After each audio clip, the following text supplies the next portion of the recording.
Hey, Sister 2582 coming back at you with another video, and today I'll be reviewing another NASCAR Diecast from, of course, the Gen 7 era from Lionel. But this one's definitely going to be the most unique one I'll ever have in my entire collection in the next gen era of Diecast. And why specifically, you might ask? Because this is actually a new team, a new number for the Gen 7 car collection I have, and I guess new driver uh, in my collection ever. And it's this. This is Justin Allgaier's 2025? It says 2025 on the side, but this is actually his 2026 Daytona 500 car for Junior Motorsports. Very, very cool. We're going to touch on that in a while, but yes. Now, if you may or may not have seen my William Byron Valvoline review, I forgot to mention that I actually did buy a bunch of cars from Spoiler Diecast. I'm not sponsored, by the way, and I bought a couple of NASCAR diecasts and a few IndyCar diecasts, which I'll definitely be showing off in the future, or very, very soon, I should say. And this is one of them that I've wanted to pick up because it was still the regular price, and it wasn't scalped, and it was new. Yeah, and it was a new number and everything. So this is going to be a very, very interesting one. Of course, very unique box, very different compared to the other ones, which of course come in a standard, a little box, which I'll show y'all here. Now, this is my William Byron car reviewed a while back. It comes in this box normally, and this one has a specialty box, which I guess Dale Jr.'s team, they always get. It's a Dale Jr. glaze, really. But can you blame them? I don't think so. But yeah, very unique box, and it's an acrylic case, so that's going to be very interesting to take a look at. So, of course, you got Justin Allgaier's name on the front. Racing stickers on the base itself, which is on the base, and on the top of the case. Diecast body and chassis 164. Traveler Whiskey, which I forgot to mention the sponsor, and its age is 21 plus, which is an adult collectible. So, yeah, I guess it's illegal for me to be owning this right now, but hey, they didn't ask for ID. And of course, this is not going to make me want to drink whiskey, of course. Not because I can't, because I kind of don't want to at the same time. Yeah, call me a loser, whatever. That one who's getting the last laugh.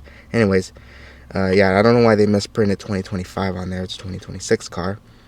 And of course, Traveler Whiskey on the back. Very nice box design. It looks like a 124 box now I look at it, from the 90s and 2000s. So that's pretty cool. So yeah. And, well, before we get into talking about the stuff, let's take this car out of its little box. Well, I was only half lying. It comes in a little box, but like I said, it comes in its own little acrylic case, which is very interesting. I would have never expected that for a NASCAR diecast in the year 2026, but here we are. Very nice acrylic case we have here. We could just display it. I might actually have it displayed here because it won't fit with my other cars in like a little box I have where I have them stacked up on top. So this one might have to be on the setup. But I don't blame it. It's a beautiful car. Very unique one. So yeah, of course it looks a little banged, which is awesome. We could just do the review like this if you wanted to, but of course you can remove it. Now, of course, you'll be able to remove from the acrylic case here, which is very simple. You just pull it out like this, which I think is supposed to snap on, but whatever. But yeah, very actually thick plastic they used for this. And here is the die cast, almost free, because unfortunately this one is, well, not glued on, but it has the little screws. Should I take it out of the base for this review? You know what? Give me a second. Alright, now after a while, there we go. It is out of its little plastic base, which of course they use these god-awful triangle screws, which I actually don't have a triangle screwdriver for that. But, I try my best, and thankfully it didn't take too long because I did have experience with the Red Bull cars from 2025, which ironically they don't use it for 2026, interestingly enough. But the alcohol cars, they do still use it. And here is the Justin Allgaier car out of its box and base, really, and its case. And first off, this is an amazing paint scheme, very unique, retro style for a new car. It makes me think this car is from the 80s or 90s, really. But this is a car from 2026 and would only run in the Daytona 500.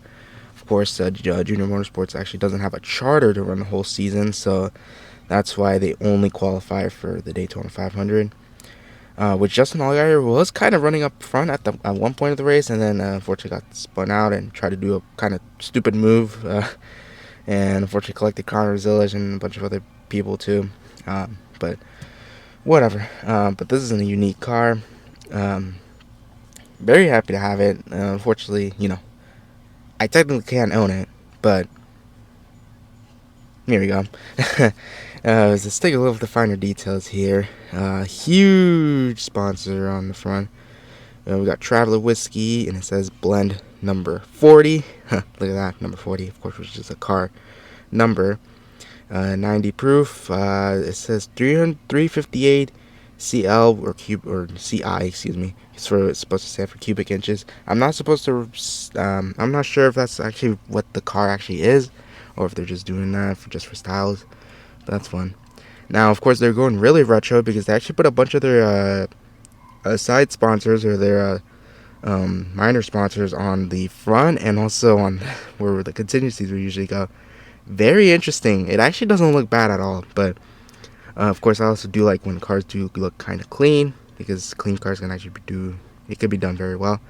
We got the number 40 in neon orange, which the camera won't pick up, but it is very neon in certain parts of light, and of course reflective. Now, a lot of people have mentioned this, and I will say I do agree with them. It definitely reminds me of Sterling Marlin's, of course, Coors Light Silver Bullet car. It's kind of giving me vibes of that, just because of not only the number 40, but also the orange accents around it. And ironically enough, it's an alcohol sponsor, so that's pretty funny. We got Brandt, which is one of Justin Allgaier's sponsors in the O'Reilly series for Junior Motorsports. Look at that nice little detail. We have the Biff sticker on there. So they were usually for this race, and I think also the Roush cars still run it. They gave everyone decals to honor the late Greg Biffle. So that's a touching tribute there. That's very cool. Got Traveler Whiskey on the side. I love when the logos are this big, like as I mentioned before. Very interesting design, very retro looking and such. I like it. Got a foolproof. Buffalo Trace, a lot of sponsors, I don't even know what they are. I like that they have some of the little sponsors on there. So Racing Electronics, Mechanics Wear, and Mac Tools are like right there on that little corner. It's a little jank, but I don't mind it. Got Traveler Whiskey on the back, on the Chevrolet, with JRM's logo on there. The bright orange number 40, blend number 40, and the big spoiler there. Orange, and of course on the other side it's just black.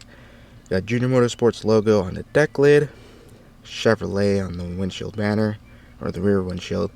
Drink responsibly. Of course, if you are old enough, please drink responsibly, like actually. And we got Buffalo Trace Distillery on the front, which is very interesting. And then the right side is the same as the left side. So yeah, very cool. And then the base, of course, it's metal. And I was a little concerned because I know they do that for the plastic-based cars before they went into this. Well, it looks like they still do the same thing. Unfortunately, it does kind of chip the paint on there, but honestly, you won't even look at the base, honestly. You'll just feel the car, really. And of course, rubber Goodyear tires on it, which look insanely great. I love them. And yeah, that's pretty much the car. Now, they also did release a fantasy car. They actually used this same paint scheme and such, but on a 1978 Chevy Monte Carlo, which is very interesting. That one I think would look very awesome with this paint scheme. It's gonna look on style and retro, and people might actually think it's a real car, but it's not. I did not pre-order it, but if I see it that it actually looks amazing and cool, I might have to pick it up at some other diecast dealer, just to kind of have both of them here, because it's kind of unique. You don't really see that often.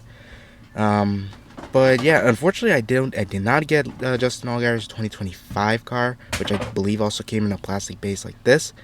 But this one honestly was a little bit more of an improvement than last year. It's more unique and it pops a lot more. So yeah, I'm very happy to have this car in my collection, and hopefully you guys will be able to pick this one up too, because I definitely know this one will get kind of obscure and just like one of those cars you don't really see often in the future. But yeah, that has been the review of the Justin Allgaier 2026 Daytona 500 Traveler Whiskey Chevrolet for Junior Motorsports.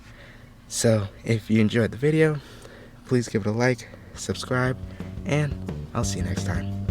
Peace.